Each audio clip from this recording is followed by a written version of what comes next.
बाळूमामा देवस्थानच्या कोट्यवधींच्या जमीन खरेदी व्यवहारात प्रचंड गैरव्यवहार आणि अनियमितता झाल्याचा धक्कादायक आरोप देवस्थान समितीचे मानद अध्यक्ष धैर्यशील भोसले यांनी केला। भोसले यांनी पत्रकार परिषदेत सांगितले की कार्याध्यक्ष लक्ष्मण होडके, सचिव रावसाहेब कोणकेरी आणि सरपंच विजय गुरव यांनी विश्वस्त मंडळाची फसवणूक करून देवस्थानची जमीन व्यवहाराद्वारे लुबाडली आहे। हे तिघेही थेट जबाबदार आहेत। भोसले पुढे म्हणाले, देवाची जमीन देवस्थानालाच विकण्याचा हा प्रकार आहे।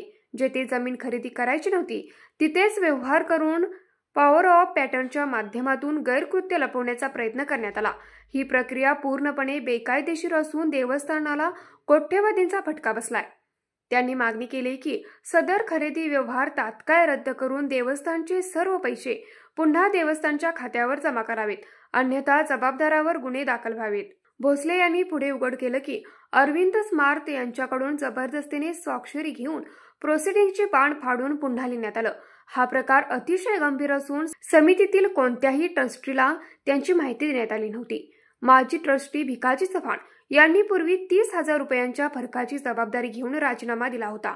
आज मात्र कोट्यवधींचा घोटाळा करूनही आरोपी बेफिकीरपणे वागत आहेत, अशी टीका भोसले यांनी केली।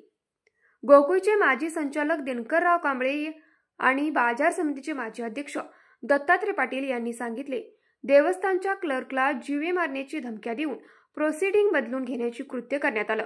दडपशाहीने चालणारा कारभार देवस्थानासाठी लाजिरवाणा आहे, असेही ते म्हणाले। यशवंतराव पाटील यांनी सवाल उपस्थित केला की असेच दडपशाहीचे वातावरण राहिले तर देवस्थानचा कारभार कोण करणार।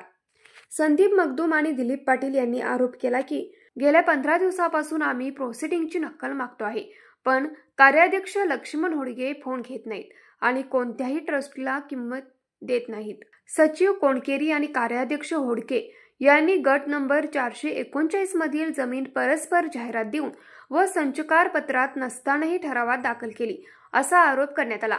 कार्याध्यक्ष हे कोणाला वाचवण्याचा प्रयत्न करत आहेत, असा थेट सवाल उपस्थित करण्यात आला। सरपंच विजय गुरव हे केवळ पदसिद्ध सदस्य असूनही ट्रस्टीची भूमिका मांडण्याचा अधिकार नसताना तेच भूमिका मांडतात। यावरूनच हा घोटाळा अधिक संशयास्पद ठरत असल्याचे भोसले यांनी सांगितले। यावेळी इंद्रजित खर्डेकर, संभाजी पाटील, दिलीप पाटील, पोलीस पाटील विनायक शिंदे आदी उपस्थित होते। न्यूज मराठी 24 साठी निरंजन पाटील, कोल्हापूर।